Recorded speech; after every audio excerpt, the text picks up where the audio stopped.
Hi everyone, my name is Serenity, and today we're going to be doing a little presentation introducing you guys to Python and its uses in medicine. Sorry.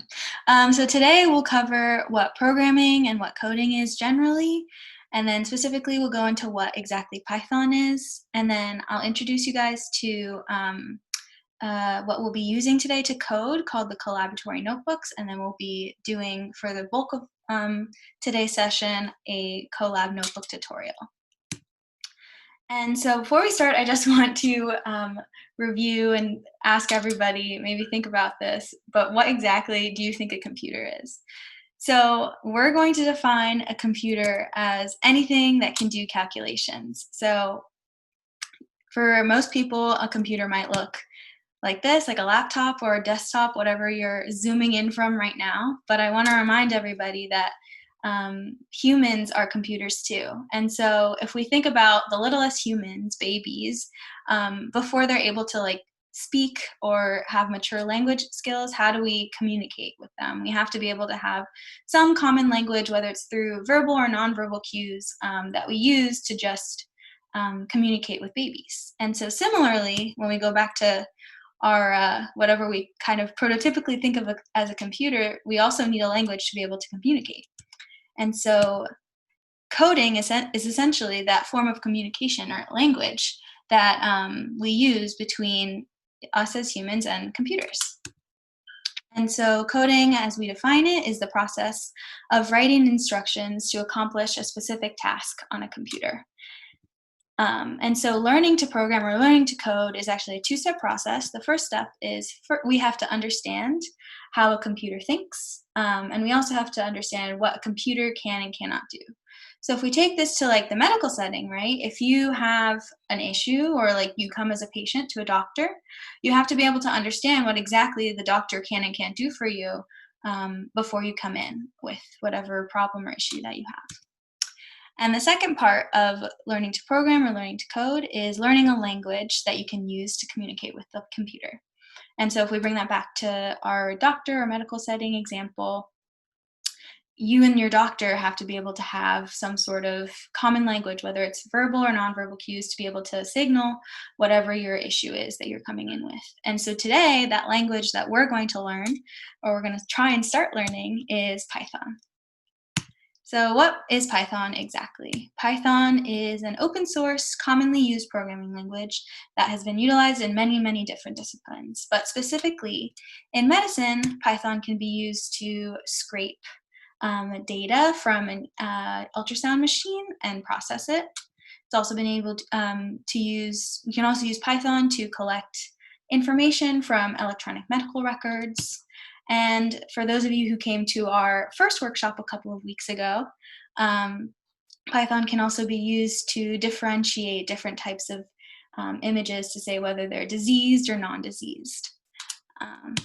And so today we're going to be using Colab to code in Python. So Colab is basically a product that allows anybody to write and execute Python through the browser. So you're going to start your very own Colab notebook, and then we're going to be using that guide that I sent you guys earlier to sort of guide our tutorial today. So I'm going to start a new notebook.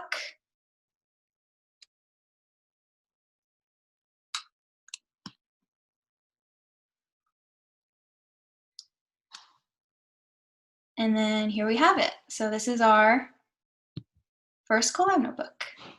And I'm going to change the name to Intro to Python 9.12. Okay, awesome. All right, so just a couple of things before we get started. I want to remind everyone that coding is hard. And so if you mess up, that's completely okay. There are so many times where I've messed up and spent hours and hours on a little coding segment and realized it was one little mistake that I'm making that just made everything go wrong. So feel free to fail all the time. If you're not failing, you're not doing it right. So just as a disclaimer before we get started. But yeah, okay. So let me just pull this up. All right. So in most programming classes, the way that we sort of get started is we do a simple print statement and we print hello world. So we'll do that right now. Print hello world. Now that we have that, we can press this little play button on the side. And we'll see, it'll take a little bit just to get started. And now we've printed hello world. So we can change this world to anything. So we can make it hello Emory. And now we have hello Emory. So good job, everybody. You did your first coding in Python. Yay. Okay. And so that's basically how we're going to start. But the basics of coding starts with a variable. So a variable, if you remember from 7th grade math, algebra, or whatever, is sort of like a sequence of letters or any type of word that you assign a value to. So we're going to have our first variable be called potential A. And just so you guys know, this is going to be neural function themed, so get ready to study and learn Python at the same time. And so we're going to assign potential A a value of -60. And notice how potential A isn't in quotation marks. So what we have up here with hello Emory is a statement in quotation marks, which means that it is called a string. So this thing that's highlighted in red is a data type in Python that is a string. Whereas here we have a variable name, which has no quotation marks, but is still like a bunch of letters together. So just like try and keep that distinction in your head. But the coloring in Colab and a lot of different, just generally, will help you distinguish whether something is a string or not. So we have here, hello Emory is a string and variable is not a string because of the coloring, which is helpful too. Okay, so there's our first variable, and we can actually print, and here we have a string that's going to say potential A, and then we have a comma because we want to print two different things, and then we're going to print actually what potential A is. And so now we're going to press the play button, and we'll see that potential A is -60 because that's what we set it to. Okay, and now we're going to define another variable called potential B, and then we're going to call it -70. We're also going to print that potential B is potential B. And then we have the potential B is -70. Great. And also, just as a quick shortcut, in case it's easier for anybody, instead of pressing this play button every time, what I like to do to sort of run this little coding segment is do Control-Enter, and that'll work just as well. Okay. And so we can also use Python to do basic math. So we're going to do a basic sum. We're going to have a new variable called sum. And then we're going to say that sum is potential A plus potential B. And then we're going to print that sum and a comma, potential sum. And we'll see what sum is. And sum is -30 because -60 plus -70 is -30. And then we can also do differences. So we'll do difference is potential A minus potential B. And then we'll print that the difference is different. And we can see that we get the difference is 10 because -60 minus -70 is 10. Awesome. All right, so that's our first little section that we're going to go through. And so now we're going to move on so the way that you add another coding segment is if you hover down beneath here, you can click plus code, and that will give you another coding segment. Okay, so now that we kind of understand what variables are and how to use them with math, we're going to introduce certain conditions in our code. So for example, coding is just a bunch of conditions, one after the other. So if I have a piece of candy, I'm going to eat it. So that's kind of a condition, right? So if you have something, you're going to do something else. All right, so the way that we do that in Python is with a simple if statement. So I'm going to do that right now. First, we're going to define another variable called potential. And we're going to assign it -50. Oops, if I can get there. And then we're going to have our if statement. So we're going to say if potential is equal to -50. We're going to print potential is -50, which is relatively self-explanatory. And let's see what happens with this. And we see I made a little bit of a syntax error.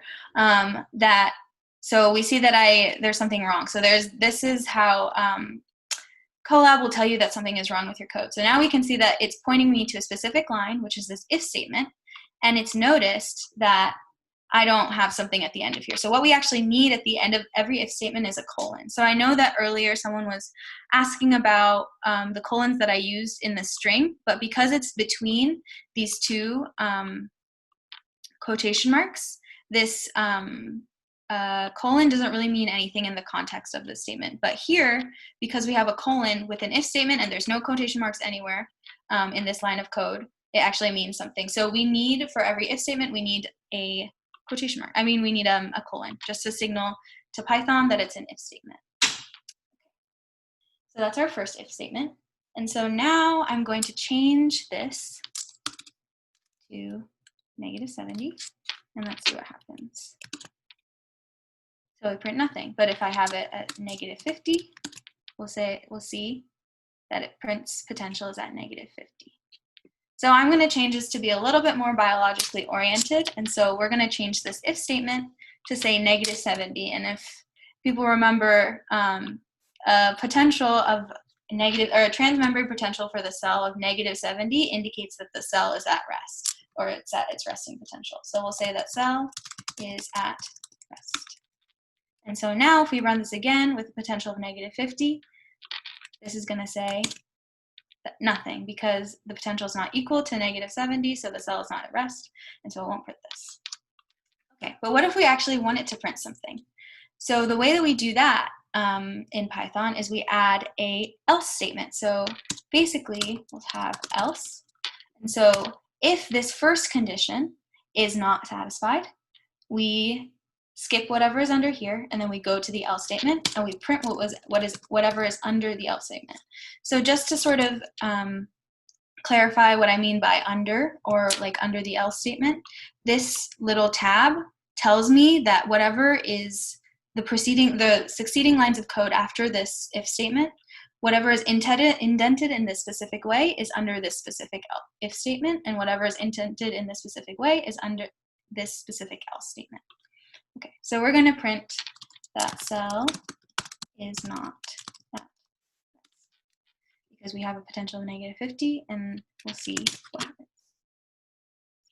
So because our potential is at -50, and -50 is not equal to -70, the cell is not at rest. And so I just want to point out that maybe you guys noticed earlier we were using single equal signs to basically assign a number to a variable. Here we're using double equal signs, and double equal signs basically ask Python whether two things are equivalent. So we're asking if the potential is actually equal to -70. We're not assigning the potential to -70 like we did up here. Okay, moving on. So now that we have our basic if-else statements, what if we want to add more conditions? Because a basic simple if-else statement only has one condition that we can sort of base our code off of. So what if we want to add more? The way that we do that is with elif statements. So I'm going to start a new coding block, and we're going to set our potential again to -50. And so we're going to first have our if statement be the same. So we'll have if potential is equal to negative 70, we'll print that the cell is at rest. And so now we're going to have our first elif statement. So this is a secondary condition that if this first condition hasn't been satisfied, it'll drop down to the secondary condition. So we're going to have that if elif, our potential, is greater than negative 70, and I guess M1s will remember this the most clearly, we know that the cell has been depolarized because it has a potential value that's greater than negative 70. And so if it's not equal to negative 70 or it's not greater than negative 70, it's going to be less than negative 70. But we can just encapsulate that in a simple else statement. And so if the first condition isn't true or the second condition isn't true, we're going to go to our else statement and we're going to print that cell has been hyperpolarized because it has a potential greater than, or sorry, less than negative 70, more negative than negative 70. All right, so we'll see how this works. So we see that because our potential is negative 50, if the potential is, so we kind of go to our first condition, ask if the potential is at negative 70, that's not true. Then we go to our second condition, ask if the potential is greater than negative 70, we'll see that it is true. And so we print that the cell has been depolarized. If we change it to negative 70, we'll see that the first condition has been satisfied because the potential is actually equal to negative 70. And then if we change this to negative 90, we'll see that the first condition has been satisfied, nor has the second condition. So now we have our else statement, which is basically says that that cell has been hyperpolarized because neither of the first conditions have been satisfied. Were there any questions that people might feel comfortable sharing with everybody because I thought they might have been relevant to everyone? Nope. Wait, sorry, can you say that again? What was the question? I was just wondering if there are any questions that people might find relevant to sharing with everyone. So we had a question come up in our breakout session that I think was important for everyone to know. Colab is pretty much you interfacing with Google's servers, and Google's servers are the ones that run the code. So what we're doing right now is just to learn how to program. But if you're going to start doing stuff with patient data, you have to be really, really careful because that data gets uploaded to Google's servers. They run your code and then they return the results to you. We'll cover in a later session, probably in the spring, how you can run Python on your own machine or on your local Emory cluster. And that is going to be a lot more safe HIPAA-wise for patient data. Yeah. Okay, great. I have a quick question. Yeah, for sure. So Amitej was telling us about how you should always end your, like, if you have if statements, to end it with like an else. So that's as like a catch-all. If you forget to do that, and for some reason it never meets the conditions of any of the if or the else ifs, what happens to your code? So you're saying that if you don't have an else statement at the end and you just have if and elif statements? Yeah. And then if the whatever condition doesn't meet for any of the if statements, what will happen to your code? Sure, we can run that really quickly. So if we just get rid of this else, right? We'll see that the potential is negative 90, right? And so it's not going to meet any of these conditions. So if we do this, it doesn't print anything. So it won't print anything because you haven't satisfied that specific case. Does that make sense? So does it just skip all those if statements then, basically? Yep, so it's going through and it's saying, is this true? No, okay, skip. Is this true? No, okay, skip. And now it's like, okay, there's nothing else to do. So it doesn't do anything. Just to add a little bit to that, so like in this case, you don't print anything, right? So if you have like a huge chunk of code and it doesn't print anything, you'd be really concerned, like, well, why is my code not working? Did it even run? So that's why if you had an else statement that's just like a catch-all, like, you know, then you would be able to like figure out what's happening with your code. Yeah. As you start doing more complicated things in code, you'll actually start setting variables inside those if statements. And so that's the difference between a syntax error. So Python won't see any syntax error. It looks completely fine. You're not typoing anything. But there's a logic error in that the rest of your code may depend on a variable being set inside the if statement. And once you reach that point, who knows what's happened? It could run as if things are fine, or it could actually break and stop. So it's really, really important to kind of cover all your bases. Thank you. All right, great question. So let's move on. So now that we've kind of gotten conditions, understand what if and else statements are, we're going to create some of our own data. So the way that we do that in Python is by creating a list. So we're going to have our list be called potential list. And the way that you create a list in Python is by having an open square bracket. And then we're going to put a bunch of numbers in here. So we're going to say -90, -80, -70, -60, -50, -40, -30, -20, and -10. So there's our list. And so if we print potential list, we'll see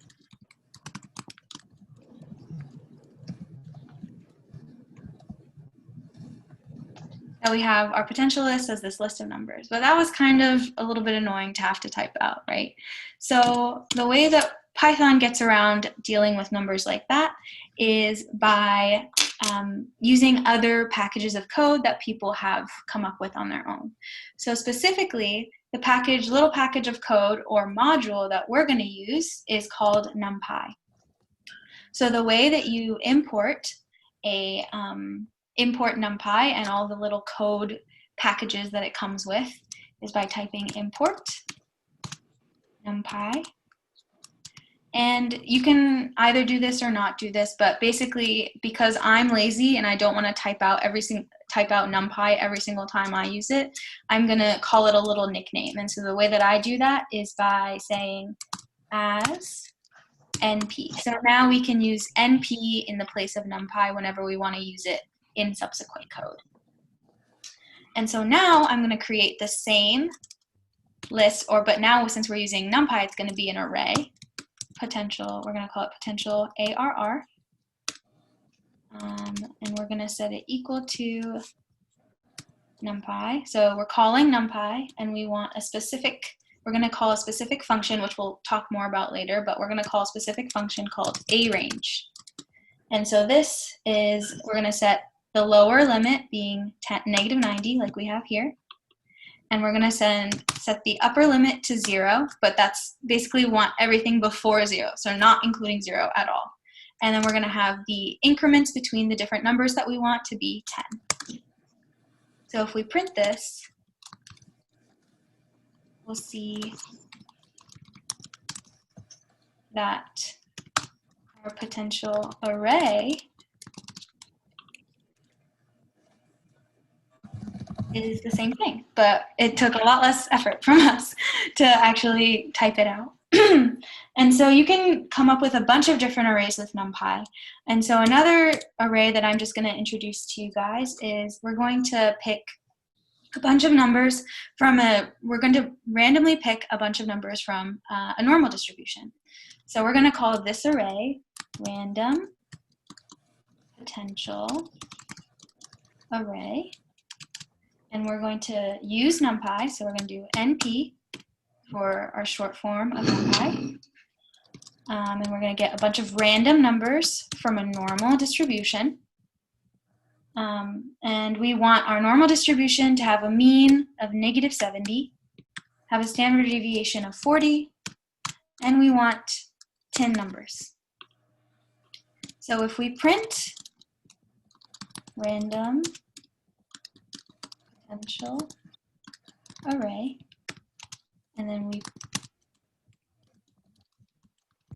want to print what exactly the array is, we'll see that we get this list of numbers. So again, what this is doing is it's setting a normal distribution that has a mean of -70 and a standard deviation of 40, and it's randomly picking 10 different numbers from that random distribution. And so what happens if we actually want to get a specific number in one of these arrays? So the way that we do that is by, so let's see, let's say I want to get the first number in this potential array up here that we defined earlier. So we're going to call potential array. And we're going to call it by using square brackets again. And we're going to say 0. So you might think that, okay, if we want the first number in an array, we're going to call 1, right? Because that's the first number. But in Python, you start indexing or counting through numbers at 0, not 1. So actually, this is going to print the first number or the first member of this potential array. So if I do encapsulate this in a print statement, so we're going to do print. Okay, print first potential array, and then we do a comma, and then we end with a parentheses to sort of even out our print statement. We'll see what this gives us. And we'll see that it gives us -90, because -90, like we see, I guess over here, is the first value in our array. Okay. Does anybody have any questions at all? Okay, let's move on. Okay. And so now that we have our array set up, we want to be able to actually go through them or iterate through our arrays, right? Suppose we want to do something to every single member of our array, we have to figure out a way how to do that. So the way that we do that in Python is by using loops.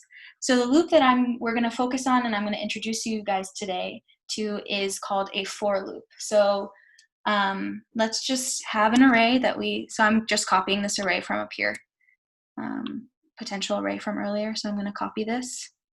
I'm going to paste it over here. And so suppose I have our for loop, so the way that you start a for loop is by using the word for, very easy.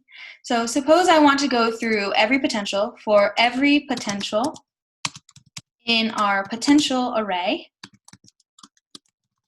And then remember, we have to have a colon for these special types of statements. And it's going to be indented because it's going to be in this specific array. We want to print our potential.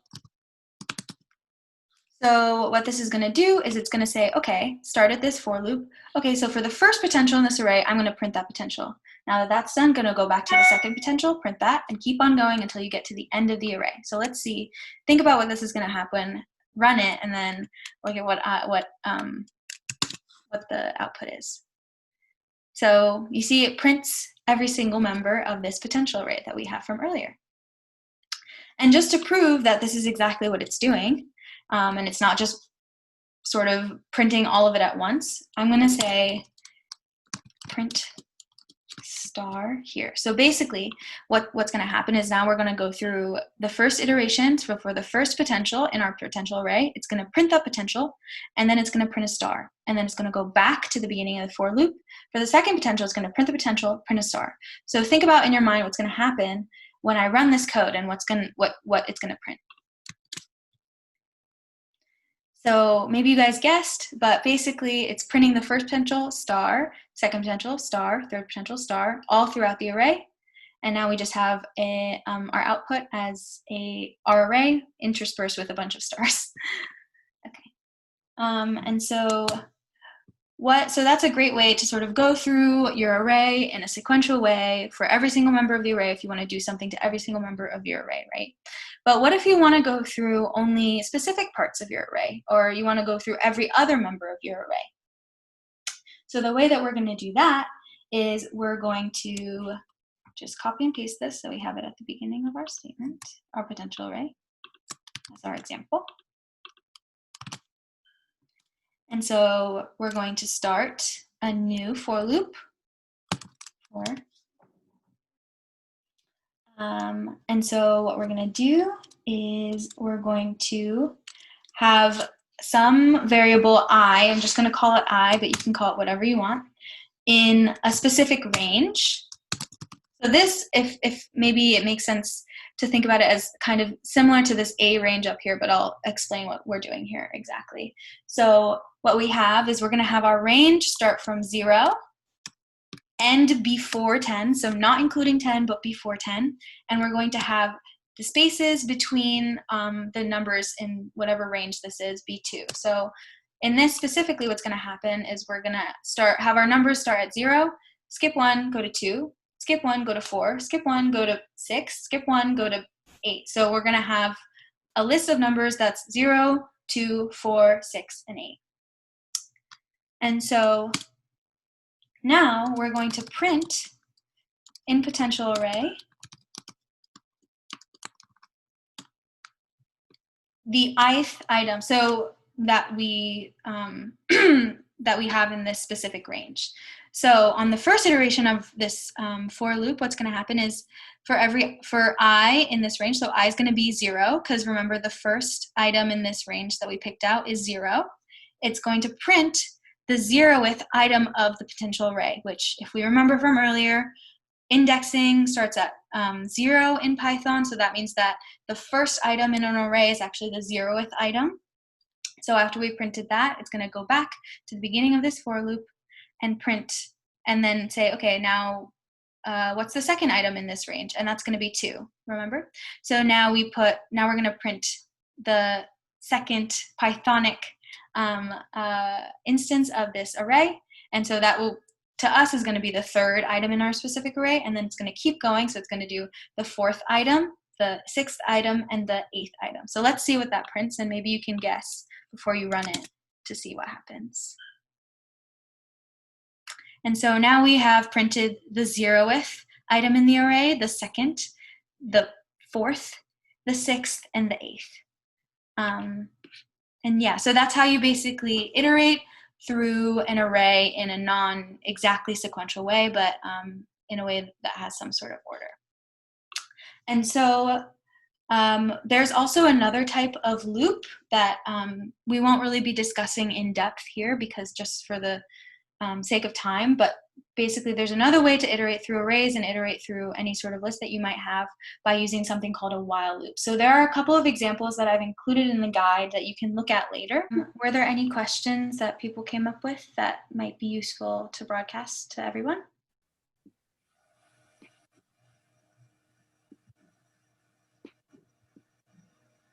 Actually, I'll just quickly share one that came up in our room, which was, when people learn programming, do you have to like memorize / like learn all of the functions, or like how does that usually work? And typically, I think there are kind of basic functions that, as you do this more, will kind of become second nature. But then I would say probably a large majority of times, especially if you're doing new stuff, you end up just Googling stuff and looking at code documentation and so on. So don't be afraid to do that.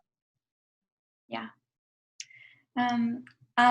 Also, I noticed that someone asked how far maybe the material that we're covering today would be in a typical coding course. So this probably, I think in most coding courses, and the one that I took in undergrad, probably would be like maybe the first month of material. So we're really whizzing through all of this. And that's just to give you guys, again, a sort of idea of what coding can be and things that you can do with it. And for people who maybe like, you can't remember all of these things, I couldn't either when I first started coding. That's why we have this whole guide for you guys to come back and look at later and parse through and really be able to understand what each step is doing.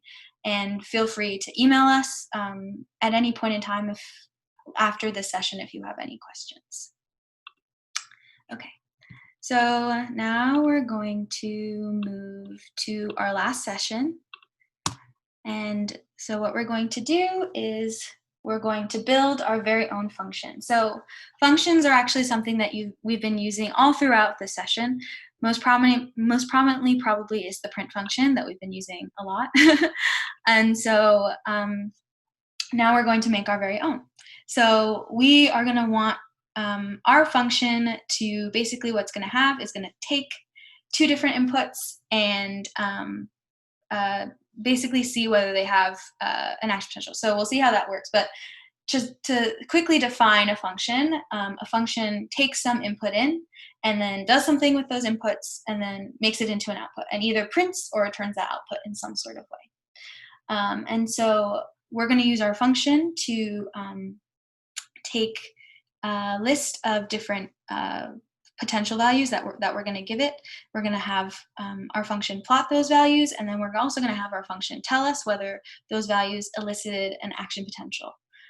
Okay, so first off, I want to introduce another module that we're going to be using through this function, and that's going to be called, we're going to import another module called matplotlib.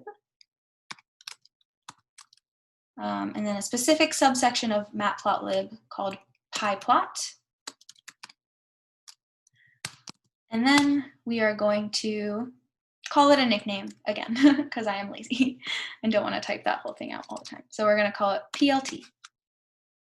And so basically what this module does is help you plot a lot. So it's basically the way that Python allows you to plot specific data points in generally. Okay, so the way that we define our own function is by using the code word def. So we're going to call our function check successful action potential. And it's kind of a long name, but you want your function names to be descriptive so that you know exactly what's going on. And so we're going to have two different inputs.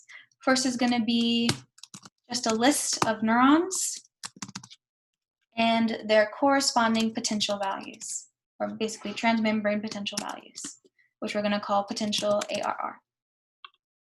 And we have to remember our colon at the end, otherwise it's going to give us an error.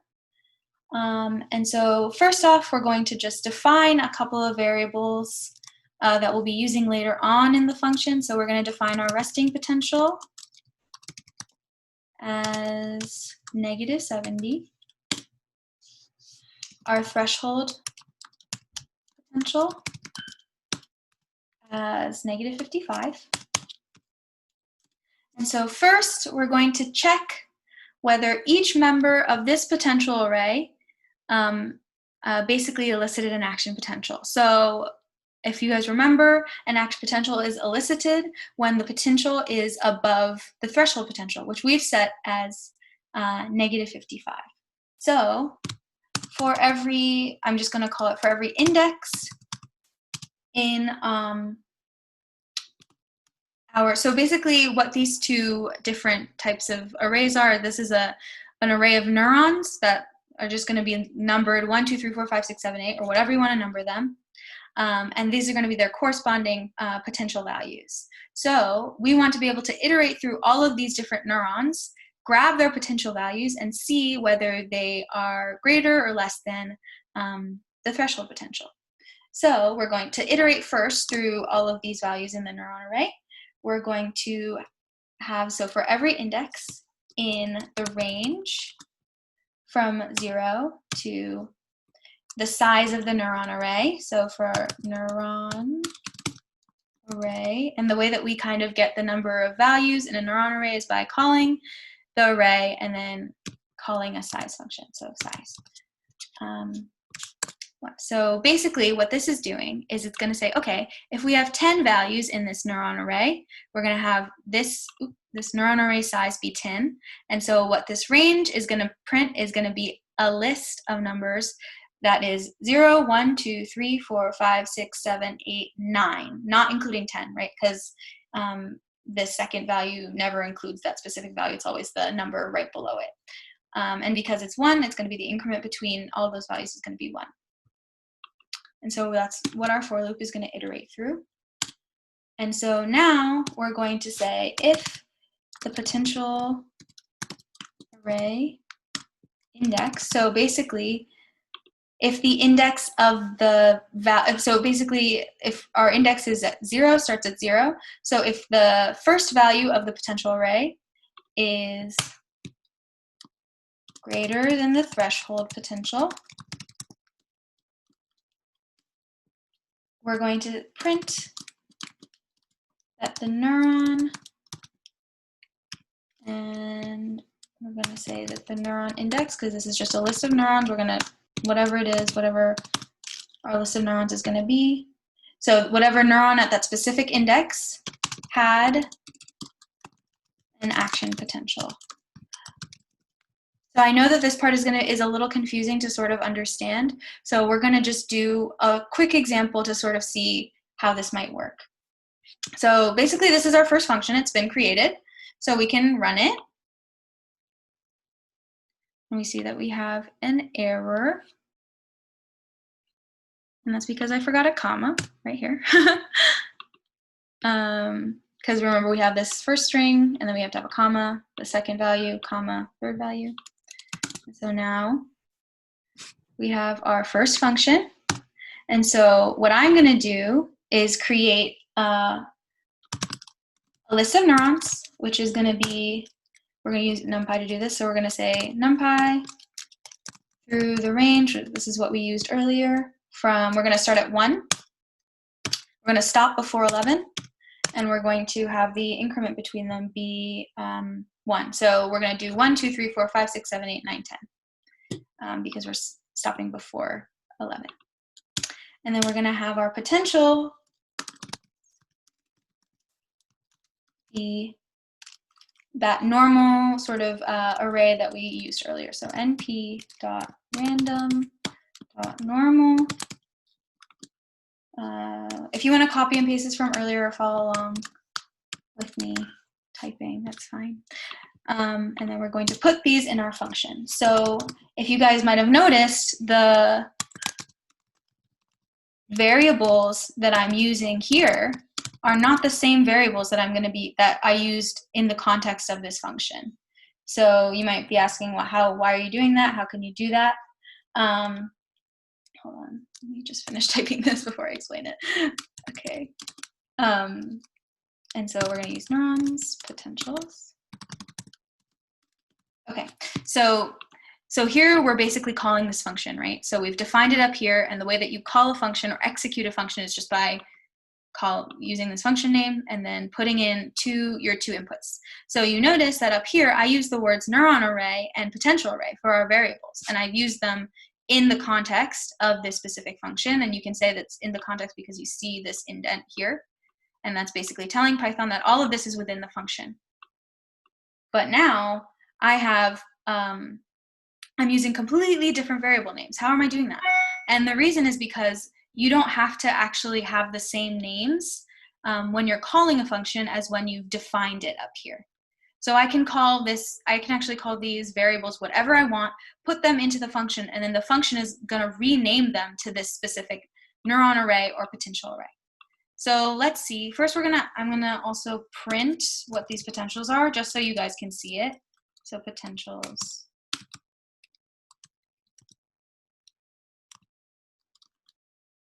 Oops, forgot my quotations.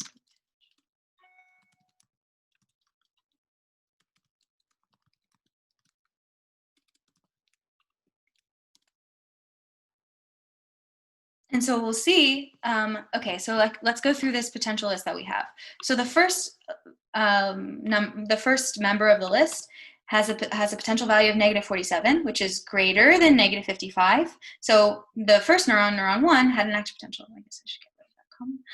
The second one, also greater than -55. The second neuron had an active potential. The third one, greater than -55, had an active potential as well. Fourth one, less than -55, did not have an active potential. The fifth one, greater than -55, had an active potential. So you can go through and you can see that it actually has printed all of the neurons that had a specific acting potential. Okay, so now that we've sort of understood the basic concept of how that is working, we are going to plot all of the values that we have here. So now I'm going to get out of this specific if statement by backspacing and making it inline like this. And so, is that lined up? Yeah, okay. And so the way that we're gonna plot is by using the code word plt.plot, very easy. So from the plt module that we have earlier, we're gonna use the plot function. And we're going to plot our neuron array. And then we're also going to plot our potential array as well. So this is going to be our x-axis and our y-axis. And we're going to use little dots to signify the data points. And then we're going to color it black. That's just what we want the color of our data to be. And then we're going to show what exactly our plot is. So if we rerun this, remember, press the play button every single time we change this, and then we rerun this, we get our plot. So now we have all of these values with their corresponding whatever neuron. So this is neuron 1's value, neuron 1's potential value, neuron 2's potential value, neuron 3's potential value, and now we've actually plotted them. So let's add some more descriptive information to this plot. So I actually want to be able to plot what the threshold potential and the resting potential values are, just so I have a reference. So the way that we're going to do that is we're going to do another plt.plot, and we're going to use the neuron array as our x values. And so now this part is a little confusing, so I'm trying to pay attention more here. And so what we're going to do is we're going to come up with an array that is basically all of the same value. So I want to be able to plot this resting potential as a straight line across this plot. So the way that we're going to do that is we're going to call a NumPy function, or called ones. So that's going to give us an array of ones, and we want the size of that function to match this neuron array. Neuron array. Right? So this is going. So if our neuron array has a size of 10, calling neuron array.size is going to give us 10, right? In this parentheses, and so now we're going to have an array of size 10. That's just all ones. So how do we get that array of ones to be an array of resting potential values? So the way that we do that is multiply the resting potential by our array of ones. And so now we have an array of values that is the same size as the neuron array, and also has all values are the resting potential. So if we do that, and we want to color that red, color equals red, and then we rerun this because we changed it, and let's see what happens. And so now we have a red line, right, indicating where our resting potential is. So I'm going to do also the same thing for the threshold potential. So if we type that out, it's going to be plt.plot neuron array, right? Because we want to plot our x values as the neuron array, and then I'm going to have it be the threshold potential times our array of ones. That's going to be the same size as the neuron array. And then I want this color to be blue. So let's see what happens when I do that. And then we rerun this. And so now we have a second blue line with our threshold potential and our resting potential. So now, okay, so we look at this plot and we say, okay, I actually don't understand it at all because there's no labels. So now we're going to just add a couple of descriptive labels for descriptive information. So we'll have PLT, we're going to add a title. So the way we do it is plt.title, and we're going to call it all neuron potentials. And then we're going to have a legend, so plt.legend. And the way that you create a legend is you actually need, remember those lists that we used earlier that were kind of annoying to use? You have to create another list for your legend. So remember, we used a square bracket. And so the first thing that we plotted is our neuron potential values. Remember from up here. So the first item in our list and the first item in our legend is going to be neuron potential values. And then, remember, we plotted the resting potential. So it's going to be resting potential. And then we plotted our threshold potential.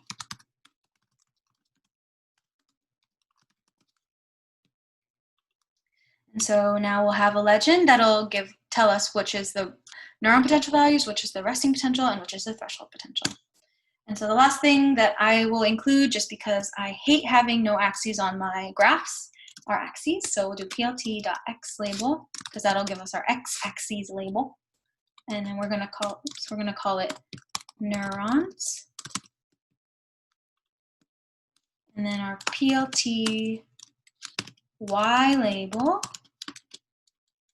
we're going to call neuron potentials. And we're going to give it a value of millivolts. Maybe you guys remember doing this in Excel for projects in undergrad. I definitely did that. So this is kind of how you do it in Python. And so if we rerun this, remember we've rerun this defining our function so that it changes because we've changed it. And so then we rerun this section. And we see now we have a legend. We have our title, we have our axes labels, and we have all the things that we kind of put together to create this function. Okay, so that's the official end of our session. Thank you guys so much for coming. I just also want to advertise another sort of thing that we have coming up. We're going to be doing coding mentorship partnerships. So I hope you enjoyed having your coding mentors here to answer any questions as I sort of barreled through this tutorial, but we're going to try and formalize these mentorships. And so look out for an email from me with a feedback form about this specific tutorial and also maybe indicating your interest in having a specific coding mentorship.